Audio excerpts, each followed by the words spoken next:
I want to return now to the statement by Ukraine's permanent representative to the UN, Andriy Melnyk, and his appeal to Russian citizens and their families. Or, let's put it this way, will this subtle move justify itself? Because despite the fact that it is officially called an appeal from Ukraine's permanent representative to Russians to leave, drawing direct parallels there with the four horsemen of the apocalypse and the various biblical scenes, well, frankly speaking, that kind of rhetoric is much more characteristic of appeals directed at American politicians and American society as a whole. It really feels like a different kind of messaging entirely. Well, they often mention biblical moments there. And, well, I get the impression that, in truth, this appeal was not at all addressed to the Russians because, well, what do they hear? The deaf and blind, these embittered little people. To what extent will it be possible to subtly influence someone or someone's opinion in the United States, and perhaps not only in the United States, with this statement? Well, as they say in one Russian proverb, you can't tell a deaf person, you can't show a blind person, and, well, you can't prove anything to a Russian. Therefore, guided in principle by this logic that the Russians themselves impose on themselves, of course, there is little point in communicating with Russians, with Russian society. And this step is diplomatic, yes, it is absolutely declarative. In reality, it is impossible to expect any kind of social effect in the Russian Federation from this, because the Russians won't even be shown it. We understand how the information space of the Russian Federation works. As for the United States of America, yes, the message is being planted through religious communities. This Sunday, a large conference of the American conservative community took place in Kyiv. Kellogg came, Pence came, a senatorial delegation came. Yes, the Ukrainian political establishment communicated with them. Certain messages were also conveyed.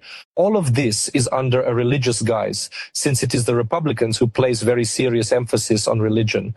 But honestly speaking, all this communication through religious communities and details, it is important. But if we are talking about mobilization in the Russian Federation, then we need to look at the fact that the Russians might shoot themselves in the foot with it, and whether it should even be stopped in such a case. Because I will remind you that when at the end of 2022, the Russians forcibly mobilized approximately 300,000 people, about 2 million left the Russian Federation. Moreover, they usually mobilized not the worst segments of the population, while the best segments of the population were the ones leaving. If I am not mistaken, the average level of higher education across the entire Russian Federation is about 27%. Among those who left in 2022 due to the announcement of the so-called partial mobilization, 86% of these people had higher education.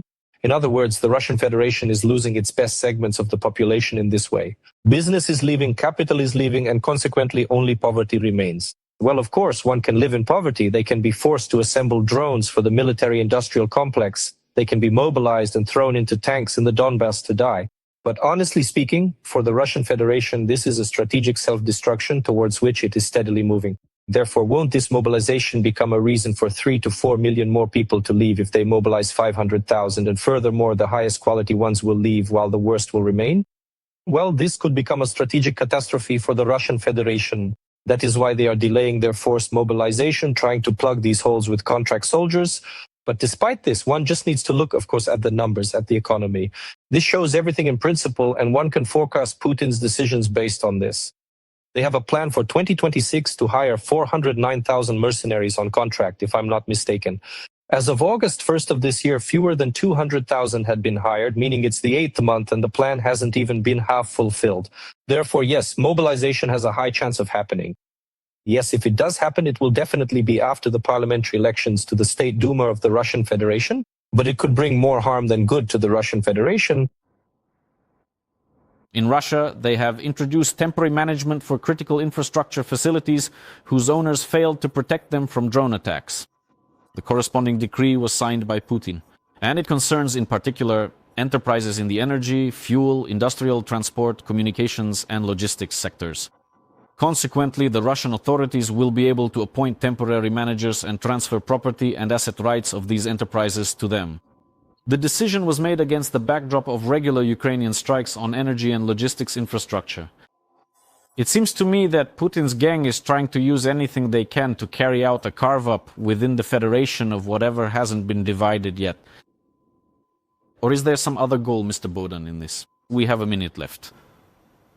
Well, look, I can agree with you that this is pure raiding, and Putin resorts to it at any moment, whether convenient or inconvenient. That is absolutely clear. In other words, they want to make money. They are actually waging this war to make money. This is one of the reasons why they are not stopping this war. In fact, the same thing is happening now with this so-called critical infrastructure. Here we need to take a look and draw a parallel with Ukraine. Ukraine, on the contrary, is issuing licenses for private air defense so that businesses can protect themselves and there is less state involvement, meaning complete liberalization, whereas in the Russian Federation there is complete centralization, embezzlement, and outright raiding. Therefore, this is another factor that proves Ukraine is not Russia, and this is exactly what we are fighting for. Thank you, Mr. Bogdan, for these explanations. That was Bogdan Popov, an expert at the United Ukraine Center. He was with us live.